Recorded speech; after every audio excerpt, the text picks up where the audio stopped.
Oh, oh, check it out.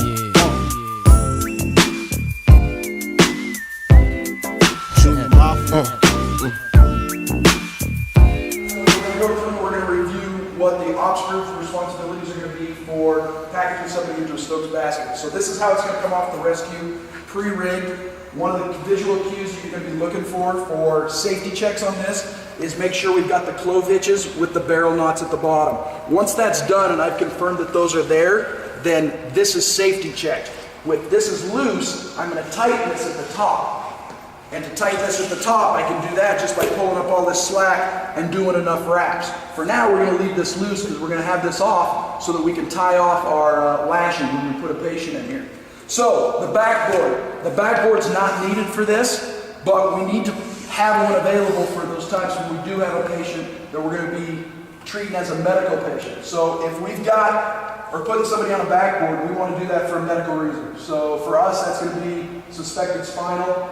If we're doing that, I've got the orange webbing available. That's a 30-footer. It's already girth hitched, daisy chained at the bottom. I can lash them on, finish with clove hitches at the top. Just because it's there doesn't mean I have to use that. I can use spider straps or seatbelt quick clips, whatever we're going to normally use. We just have that because oftentimes we've carried something back into Amalgamated or Pickle Butte, and I don't have all my medical stuff there to be able to lash somebody. This way we can put them on. Remember when you're putting somebody on a backboard, bone to board, there's no ankle wraps. Backboard is for medical reasons. You lash them on there like you normally would. So for this, we're going to avoid lashing somebody to the board, and we're just going to concentrate on the lash them into the Stokes basket. So that's what the yellow webbing's for. The yellow webbing's a 40-footer. It's got butterflies tied center and choked around the two spines. So that's my attachment point down here at the bottom. I would prefer to keep this backboard in here into the basket because it makes it more comfortable for my patient, plus it lifts them up a little bit. And if they're lifted up, when I lash them in, that compresses them down, which puts them in more secure. So Jimmy, go ahead and hop in. When you put somebody in the basket, generally slide them down here towards the end. Get them pretty close. All right, so I've got them right here. I'm going to undo my diamond lash. And why don't you join me down here, grab that side. So we're going to start in the middle. So when I start in the middle, I'm going to lift his foot up. I'm going to wrap it all the way around his ankle. So bring it all the way around and over the top. So that captures their ankle for support. Bring it all the way around now. And now we're going to bring it around both insteps of his feet. That creates that platform for him to stand in. Now I can start my lash. So remember on our lash, we're going to the full ribs. So I go in and then right back in. And we're generally going to hit on most adult patients those first 3 ribs. That'll get me up to the patient's waist. Be a little aware and cognizant of where these are coming across their knees. We may have to adjust just a little bit. We're avoiding going over the top rail so that we're not susceptible, or this webbing doesn't have to be susceptible to abrasion. So now I'm coming to the center. This gets it to the waist. So now I've captured lower legs, pelvic girdle. I'm going to shoot this across the shoulders. We're going to go to that last rib, which is right here. And now I'm going to tie it off. So I'm going to get this out of the way so we've got a good clean shot. And this is where I'm going to tie my clove hitch. Any place to where it's not going to slide. In this configuration, it's real easy to go inside, slide clear down here to the outside, finish my clove hitch, and I'm just going to leave that loose with that suitcase handle. All right, because now we're going to go back. We're going to tighten this up from the bottom, taking up all that slack. Once I get to the chest, everybody lifts this up and then we try and tighten it.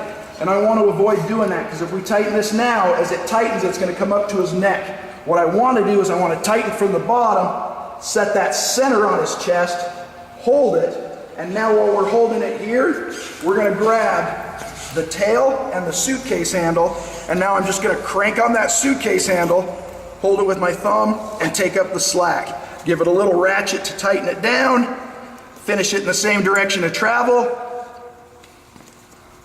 and tie my overhand and shove that right up against the knot. so that that clove hitch can't get any slack. That'll work over the top rail. All we're trying to do is make sure that that clove hitch can't get any slack.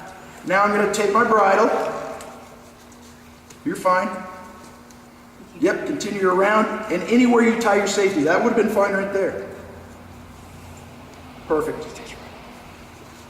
So now I'm going to tighten this bridle up, bringing that rope up from the bottom, because that's going to give us less stretch in our system, so it gives us a better head space. So I'm going to just wrap these until I take up all that slack.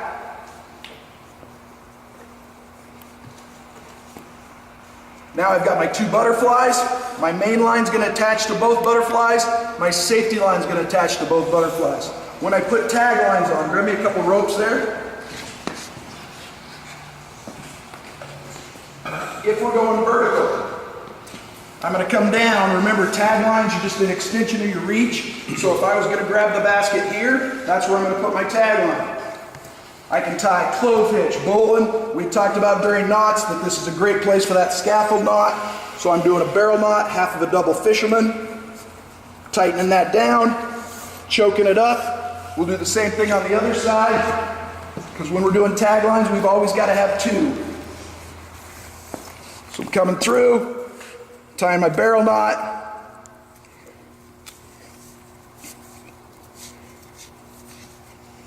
Choke it, and there's my two tag lines. So this would be our configuration for vertical.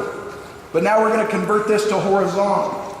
So when we're going horizontal, we're usually doing that for patient comfort. I got a patient whose medical condition needs horizontal, or they just are not going to tolerate because they're so worked up or stressed that they're not going to tolerate vertical, and horizontal would be a better way. So I've got my two bridles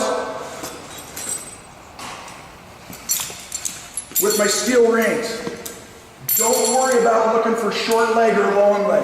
Every patient is going to have a different center of gravity, so we got to adjust it specifically for every patient. At the bottom, I'm going to come down to these flat attachment points. These are called the stratolode. I'm going to grab those stratolode attachments on the inside, and I'm going to lock that. I'm going to take that steel ring, and I'm going to set it right on his stomach, and then I'm going to come up, and I'm going to attach at the top. At the top, I've got the stratolode attachment points here, but if I get a patient that's big, has wide shoulders, somebody that's real girthy, if I attach that there, it can put pressure on their shoulder. So I can either attach here, or don't be afraid to come above. This has got a flat piece where it's been pinched. That's pinched specifically so I can take a carabiner and go over that rail and just grab the entire bar, which gives us a couple more inches of reach over the top.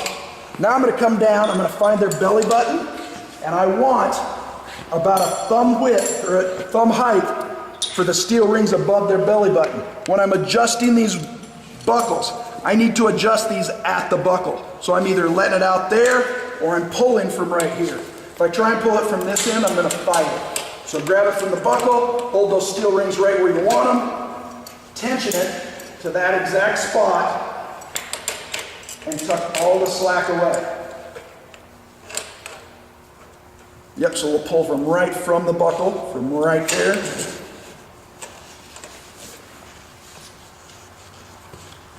Perfect.